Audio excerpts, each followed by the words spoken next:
We got Oscar Piastri getting squeezed in the first lap, Verstappen and his engineer getting pretty weird on the radio. This is everything that was weird at Spa. You're watching Aliens in the Paddock. And don't forget, stick around to the end when I give out this week's awards.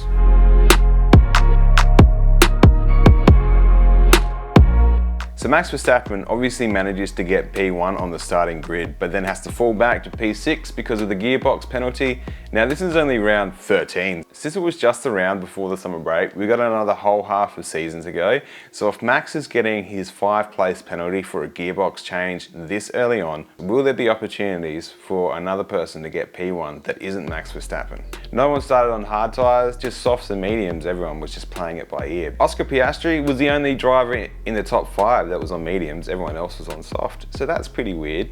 So straight away, Oscar Piastri gets damaged. He gets compressed into the corner by Carlos Sainz. They were both kind of blaming each other at the end, but if you hang around to the end of this video, maybe they get an award for this. Surprisingly, this Piastri-Sainz thing doesn't actually get reviewed by the stewards, but we do get to see Piastri sit on the side of the track while he waits to get taken off by the marshals. If you're new to F1 and you don't understand what the free practices are for, on a sprint weekend, when the teams miss out on these free practices, especially when all the information they have is for a wet track, and then they end up racing the Grand Prix on a dry track, you can really see how this lack of information throws everything up in the air. It's kind of frustrating and kind of exciting at the same time. We can see that before lap 8, people start pitting, changing their tyres because they have no idea what's going to work. Are the softs going to work? Are the mediums going to work? But everyone is flying into the pits. Like I said, at lap 8, Carlos Sainz starts dropping down the field, he pits, changes into mediums, and he gets back onto the field in P18. There's a bit of a theme this weekend with Max Verstappen and his radio engineer. They were at each other. It was quite amusing, but I think by the end of the weekend, they were playing it up a bit. Perez pits, and Verstappen must know what the strategy is, but his engineer just says, "Max, can you keep your head down and drive, please?" Max Verstappen says he doesn't have access to the weather radar. Max, we're expecting rain in about 9 or 10 minutes. What are your thoughts? Do you can get there, or should we box?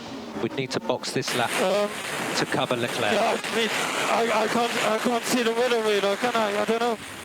Lap 15, 16, we see a very cool Perez versus Verstappen battle for number 1. It actually goes for a bit longer than I thought, but ultimately Perez is purely outclassed by Verstappen, and Verstappen does an incredible overtake, calm, cool, collected. He gets to P1, and that's where he stays until the end of the race. When these teams are picking their setups so early on and they have no idea what the conditions are going to be on Sunday, if the forecast says that the rain was going to be heavier than what it ended up being, they can really suffer on the track, as you can see by McLaren's setups. There was a little bit of rain in this race, and actually Lando Norris got through the field a bit faster because of his increased downforce during the rain. It was actually incredible to see the kind of difference that setup made in the rain. But ultimately, it was Spa and it didn't end up raining for the whole race. We just got 10 minutes of a little bit of rain. Lando Norris got ahead in those moments. But for the rest of the race, he just fell down, really showing the importance of a correct setup. Who can blame McLaren? They've done so well in the rain this weekend, it just didn't work out. Rain starts coming in and we get to see the team on Aston Martin's pit wall use some really high-tech rain detection technology. At the start of the race, we actually got to see some fans say, "Man, I really wish Verstappen would crash so someone else could win." It's pretty funny how no one thinks that people can actually outrace Verstappen. He just has to crash for anyone to get past him. In lap 21, we see Verstappen almost lose it. Unfortunately, he recovers to ultimately no effect. Lap 25, Carlos Sainz officially retires. Alonso on his birthday weekend was such a nice guy over his team radio after doing an incredible overtake. I think he was acknowledging here how well the team have been doing to help him on the track. It was actually nice to see. He's such a nice guy. Lap 31, we again see a Haas with the fastest lap on track. They actually held it for quite some time. It's really astonishing how often we see a Haas car get the fastest lap. In lap 34, we get this Red Bull radio call. I can also push on and we do another stop. A little bit of bits of training. No, not this time.